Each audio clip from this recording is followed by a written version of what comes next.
up on Fulton Today, redirecting the future of county youth. We'll tell you about a program to keep them in school and out of prison. And find out what the police department is doing to help keep county school buses safe. Fulton Today starts right now.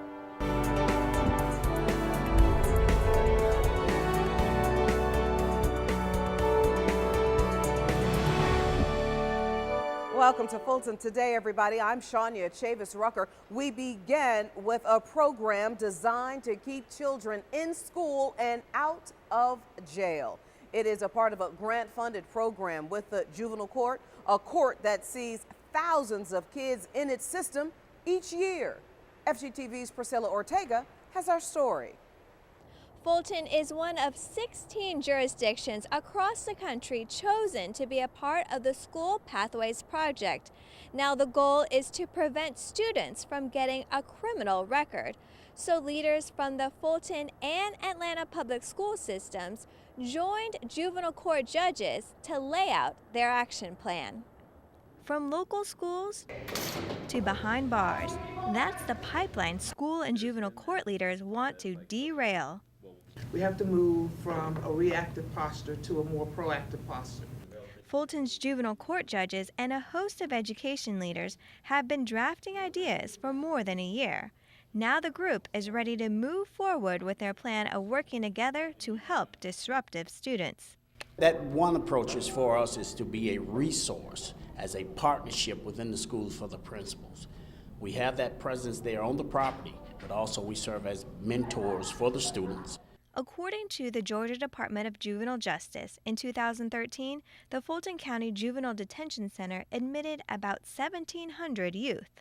But through the School Pathways program, schools will have additional resources to help students that commit low-level offenses like fighting. So instead of having those students arrested, the program will focus on fixing the underlying issues that may be causing the kids to lash out. This is not about diverting cases that are of more serious or violent nature. This is more so looking at low-level offenses for behavior that's really historically been considered disruptive, but has evolved to become considered delinquent. We don't have to take kids and put them into a detention center where they're going to be exposed to a lot of bad actors and potentially even, gang recruitment. We don't need that. Organizers from the School Pathways Project will continue to monitor and give guidance as the school systems and juvenile court judges continue with their plan. Reporting from the Juvenile Justice Center, I'm Priscilla Ortega for FGTV. Thank you very much, Priscilla. Meanwhile, court and law enforcement officials are also looking at alternatives to sending young people into detention. Fulton County is one of 5 Georgia counties that have been identified by the state to use the Juvenile Detention Alternative Initiative. Ultimately, the goal of the initiative is to improve public safety while making wise use of the resources within the juvenile justice system so we can get maximum impact, both in terms of public safety and in terms of creating the best trajectory possible for juvenile offenders that are in the system. Judge Boyd says in addition to improving public safety, the initiative can also save money. Here in Fulton County, we probably spend, we do spend about $90-some a day to detain a child. And whether or not we should be spending those dollars for children that don't really need to be in there, number one, that may be harmed by being in there, number two. The initiative is drawing the attention of prosecutors, police officials, court administrators, all right here in the county and across the state. The Board of Commissioners and Fulton Public Schools joined forces to protect children on school buses. Thanks to a board resolution, the County Police Department will now enforce the school bus safety camera program in unincorporated South Fulton. FGTV's Daryl Carver tells us all about it. The Fulton County Board of Commissioners joined the Fulton County school system to help keep children safe on the road. Request approval of an intergovernmental agreement between Fulton County Schools and Fulton County to implement a school bus safety camera enforcement program. Move approval. Is there a second? Second. The agreement will allow county police to use recorded images from cameras mounted to school buses. Those images may show motorists not stopping for children getting on and off of school buses. South Fulton traffic officers will then review film footage whenever a car appears to pass the stop arm of a school bus, and the cost for violators could be very high. If you are convicted of passing a school bus stop arm, the fine is $550, and that's first offense. Fines are not the only consequences violators of school bus stop arms face. Their insurance rates could go up, and too many violations could eventually result in the suspension of your driver's license. Most people seem to be confused if there is more than one lane of traffic. However, the law says the only time you're free to go around a stopped school bus on a multi-lane street is if there is a median between the opposing lanes. Chief Stiles says the department's written about a dozen tickets on people who have violated the law and offers this warning to future violators. When you have a mounted camera on the school buses that activates when that arm comes out, that acts as the eyes of the police department. 6 county police officers will be trained to review recorded violations and send monthly reports to the school district on the number of violations issued. All parties hope the cameras will mean a safe bus ride for all of Fulton County students. Reporting for FGTV, I'm Daryl Carver. Thank you very much, Daryl. More and more grandparents are taking on the role of raising their grandchildren, and help for them is available. Representatives from Project Grand stopped by the Mechanicsville Library to talk to grandparents raising their grandchildren. The program offers support for those children with disabilities, chronic illnesses, and behavior or learning disabilities. My message to the group is that grandparents raising grandchildren often have a really difficult job. Our program is designed to support grandparents who are raising grandchildren with special needs. The program provides group educational meetings, home visits, and individual case management help where needed. And according to statistics, that need is growing.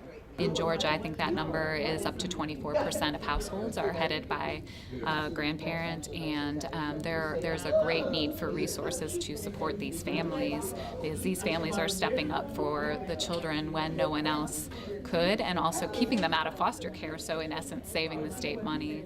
So far, Project Grand has helped over 100 grandparents and 200 grandchildren in the metro Atlanta area. If you'd like to get more information about the program, just call Laura Wells. County registration and election officials are gearing up for the primary election. Early voting starts May 2nd, and officials want to make sure that all eligible voters are registered and know their polling locations. For new voters, the registration deadline is April 26th. We will have voting on both Saturdays during early voting and both Sundays, and they can vote at any of the 24 early voting locations on either the Saturdays or the Sunday. Officials are also reminding college students about their civic responsibilities. If you're a student here in Georgia, but your permanent residency is in another state, you must get an absentee ballot to vote. County election officials are bringing back their successful Post the Peach campaign. Voters can take a selfie wearing their I'm a Georgia Voter Peach sticker and post it on Facebook, Twitter, and Instagram. Post the Peach is a campaign we came up with and promote the fact that you voted early, so that you can put a little peer pressure on your friends and your colleagues to go out and vote early. Now again, the primary election is May 24th. If you have questions about registrations, about voting locations, or absentee ballots, you can contact the Registration and Elections Department or the Secretary of State's website. And still to come, how the Fulton County Chairman gave one teen the surprise of his life. It's in our district by district coverage next.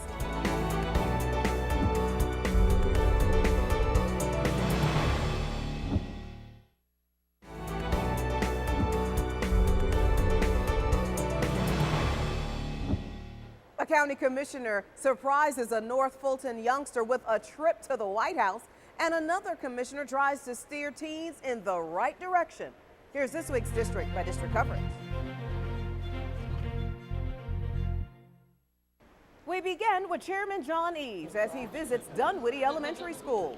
Just before spring break, the at-large commissioner made a stop at the North Fulton School to give one student a big surprise from his office the school system, and from the White House.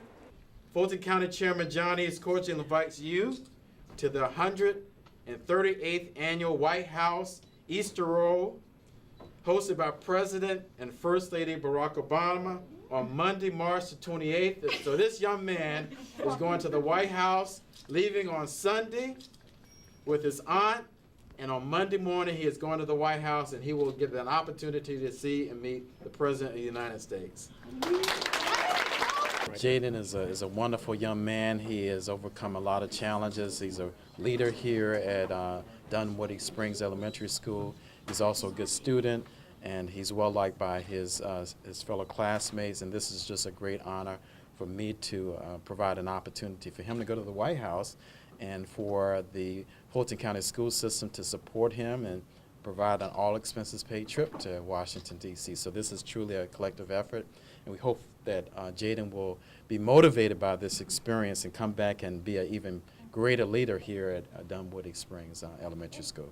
I was really surprised. I didn't expect that, but I guess I deserved that. Easter egg roll tradition at the White House. The trip was made possible by the Fulton County School Board. Jaden was selected out of all of the children in the school system. Commissioner Joan Garner meets dozens of county youth at the 3rd annual Don't Touch the Fire Youth Symposium. The commissioner, along with staff from the Fulton County Aging and Youth Services, hosted the event at the Sheraton Hotel to steer kids away from the dangers of drugs and human trafficking. Fulton judges and former drug dealers all try to encourage the youngsters to do the right thing. Like I said, I want to learn to say no. Like when someone comes up to ask me, like, do I want to do certain things that I don't want to do, which would lead to human trafficking, I want to be able to say no. I feel like all these speakers here are like really going to keep me to push my goal to actually graduate, because it's hard and I actually do need this motivation. So I'm glad to get this today. This conference, I think, is very important because we have workshops for young people where they get one-on-one attention. We have community groups that are here. The county is here with all of its services. We have other elected officials that are here. So we have a plethora of resources available to young people to say, don't touch that fire. Students were also given information on strategies to complete high school and to go to college afterwards. They also heard advice about what to do in the case of teen dating violence. And finally, in District 6, middle and high school students from throughout South Fulton County submit artwork for the 11th Fulton County High School Exhibition and Competition. The event at the Southwest Arts Center was sponsored by The Society, a national organization dedicated to the intellectual, social, and economic development of youth in the arts. It was great to, judge this work and see these students, see their, it's like I, see it within myself. I see, when I was young, it's a great journey. So I've been painting and drawing for over 60 years. So I try to, I'm inspired by these young students. I don't even think words could express it. I thank God for this opportunity. I feel really blessed, really honored that society chose me. So it feels great. We would like to extend congratulations to the Milton High School students who achieved excellence in the field of the arts. As a part of this great program, which we offer in partnership with the society to encourage our youth, not only to express themselves on the athletic field, but to express themselves with their hearts and minds. Several prizes were awarded in several categories. And congrats to all of you. And still to come, tips to having the best looking yard in the neighborhood. Stay with us.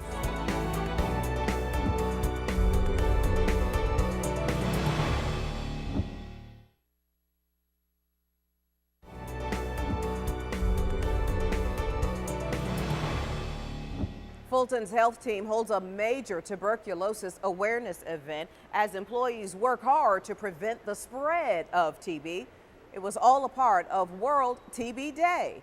FGTV's Lynn Vaughn has the story. The biggest problem with it is not just that we've got cases, we've actually got people dying from TB here. 4,000 people die from tuberculosis around the world each day. That is just one of the statistics health and wellness workers shared during an information session at Aldridge Health Center on World TB Day.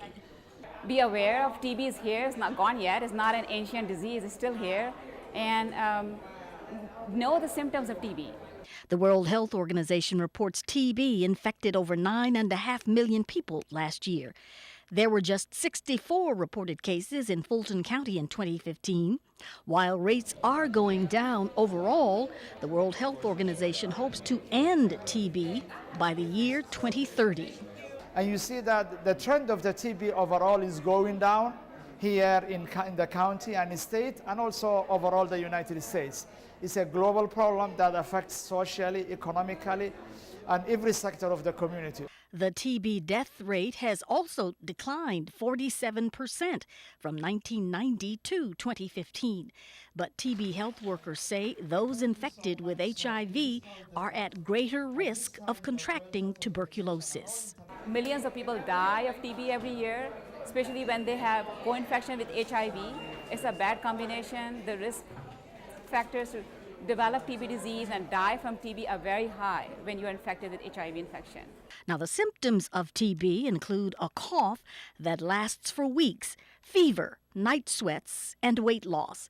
If you're experiencing any of these symptoms, see a doctor immediately. Reporting for FGTV, I'm Lynn Vaughn. Thank you very much, Lynn. Fulton County employees save lives by simply rolling up their sleeves. The Red Cross took over the government center atrium and filled it with dozens of blood donor chairs. Employees and residents donated 80 pints of blood in just one day. Now, according to the Red Cross, the need for donations is constant since every 2 seconds, somebody in the U.S. needs blood. My grandmother, she was a dialysis patient, and my mom had a blood transfusion before. So I just want to keep on giving to people who obviously have helped me and my family. The county holds regular blood drives in multiple government buildings throughout the year. All of the blood types are needed, but according to the Red Cross, the blood type most often requested by hospitals is type O. Donors have to be in good general health and weigh over 110 pounds. If you want to help save a life by giving blood, just go to redcrossblood.org. And now let's switch gears a little bit and talk about the health of your lawn. The Director of Cooperative Extension says because of the fluctuating weather in our area, residents should wait until April 15th to plant. It's also a good idea to send a soil sample to get it tested. The test results indicate how much fertilizers you have in your soil and if you need more to get good plant growth. You need to plant the things that actually grow during the summer. So we have all kinds of lists for you in our office. If you have a question about a growing chart or what you can grow, please contact the Cooperative Extension office. To test your soil, just bring a Ziploc bag of dry soil to Cooperative Extension Services, and a staff member can help you complete the forms to mail it off for testing. Now, once the soil is tested, Cooperative Extension agents will tell you what to add to your soil to make it perform at its best. For more information, call 404-332-2400. And when we come back, Wolf Creek Amphitheater goes country. We'll tell you all about it when we return.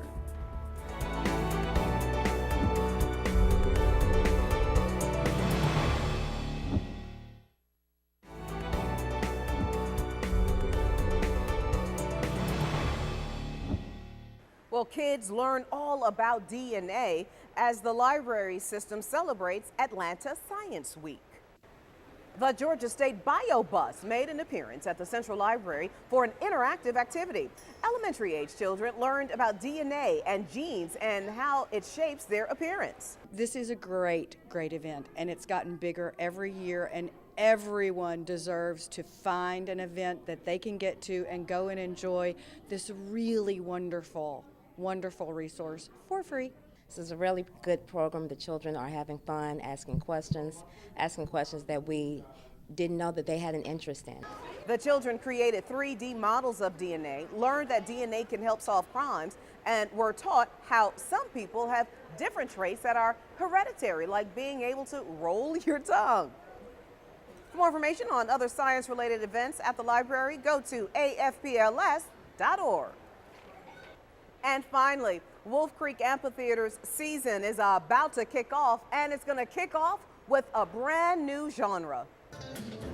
The Wolf Creek Entertainment manager says that this summer concert series will have some new faces and a new kind of music. I am so excited to announce that Wolf Creek Amphitheater will be getting its very first country show. Wolf Creek Goes Country. We are so excited to welcome Big and Rich to our stage this summer. Big and Rich will take the stage on May 14th, and before that, Jeffrey Osborne, Stephanie Mills, and Howard Hewitt will hold concerts on Mother's Day weekend. Parking is still free, and concert goers are allowed to bring their own food and drinks, but the coolers have to be no larger than 38 quarts. For more information, go to wolfcreekamphitheater.com. And before we go, our reminder that we'd like to connect with you online. Check us out on Facebook, Twitter, and Instagram, and of course, anytime on our YouTube channel. Well, that does it for this edition of Fulton Today. I'm Shania Chavis-Rucker. Thank you so much for watching. Join us each week for news around and about Fulton County.